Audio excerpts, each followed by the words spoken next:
శిఖరాలకు సవాళ్లు, విద్యార్థుల విజయాలు. పూర్తి వివరాలకు చదవండి రేపటి సాక్షి దినపత్రిక. పల్నాడు జిల్లాలో జరిగిన వైఎస్ఆర్సీపీ నాయకుడు రషీద్ హత్య కేసులో మరో 2 వ్యక్తులను నిందితులుగా పేర్కొనాలంటూ వినుకొండ కోర్టులో పిటిషన్ దాఖలు చేశారు హైకోర్టు సీనియర్ న్యాయవాది పొన్నవోలు సుధాకర్ రెడ్డి.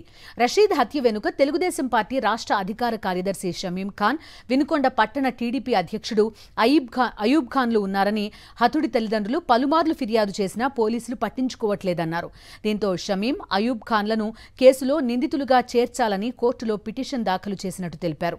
వైఎస్ఆర్సీపీ కార్యకర్తలకు న్యాయపరమైన సమస్యలుంటే పార్టీ పరంగా అండగా నిలబడతామన్నారు పొన్నవోలు సుధాకర్ రెడ్డి.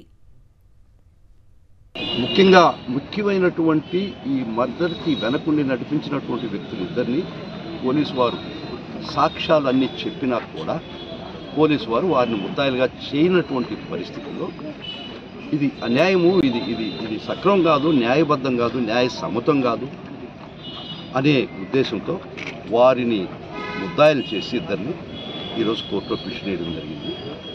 ఆ జగన్మోహన్ రెడ్డి గారు ఆ కుటుంబానికి న్యాయం చేస్తానని ఒక్క మాట ఇచ్చిన దాని వరకు నేను వారిని ముద్దాయిలు చేయడం జరిగింది.